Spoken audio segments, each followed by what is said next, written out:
మరి మీనరాశి వారికి ఎలా ఉండబోతుంది? మీనరాశి వారికి గురువు యొక్క బలం చాలా అంటే చాలా తక్కువగా ఉంది. ఏదున్నా వీరికి రాహువు యొక్క బలమే, రాహుకేతుల యొక్క బలం మాత్రమే ఉండబోతూ ఉన్నది. విపరీతమైనటువంటి రాజయోగాన్ని తెచ్చిపెట్టబోతున్నది మీనరాశి వారికి. ఓకే. సినీ ఫీల్డ్లో ఉండేటువంటి వారు కానీ, మీడియా రంగంలో ఉండేటువంటి వారు కానీ ఎవరైతే ఉన్నారో వారికి అద్భుతమైనటువంటి రాజయోగము, వాహన యోగము, అదేవిధంగా వస్త్రాలు, బంగారము, బంగ్లాలు, ఫామ్ హౌజులు, ఓకే. ఇలాంటివి ఎన్నెన్నో ఈ రాబోయే 2 సంవత్సరాలలో రాహువు ఇవ్వబోతూ ఉన్నది. అద్భుతమైనటువంటి టూర్సు, ఎప్పుడు ఎక్కడ కని విని చూడని విధమైనటువంటి టూర్లు, తీర్థయాత్రలు, ఓకే. చాలా అబ్బో చాలా అద్భుతంగా ఉంది వీరి పరిస్థితి.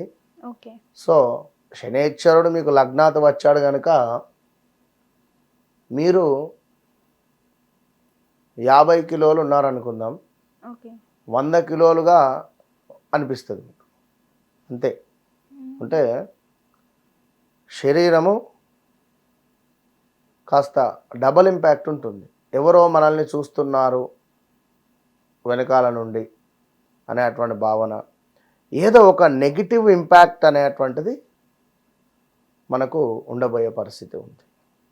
కనుక తప్పకుండా మీనరాశి వారు దుర్గా అమ్మవారి ఆరాధన ఎక్కువ చేసుకోవాలి. వివాహం కాని వారికి వివాహము, సంతానము కాని వారికి కూడా సంతాన యోగము. ఓకే. సో పిల్లలలో ఎవరికైనా ఒకరికి హెల్త్ రిలేటెడ్, అంటే 2 పిల్లలు ఉంటే ఎవరికైనా ఒకరికి హెల్త్ రిలేటెడ్ ఇష్యూస్తో ఇబ్బందులు, స్థాన చలనాలు, ప్రదేశ మార్పులు తరచూ కూడా ఇవి కొన్ని ఉన్నాయి.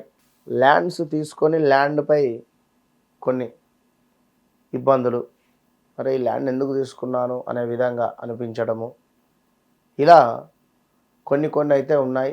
ఆరోగ్యం కొంత ఇబ్బంది కలిగించే పరిస్థితి ఉంది. అదేవిధంగా వ్యాపారము కూడా కొంతమేర ఇబ్బంది కలిగించే విధంగానే ఉంటుంది.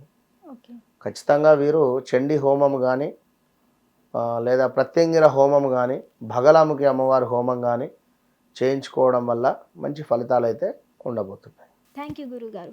మహాదేవ. సో చూసారు కదా గురువుగారు ఎంత చక్కగా మనకి వివరించారో. మీకేమైనా అనుమానాలు ఉంటే ఈ కింద స్క్రోల్ అవుతున్న నెంబర్కి కాల్ చేసి గురువుగారిని సంప్రదించవచ్చు.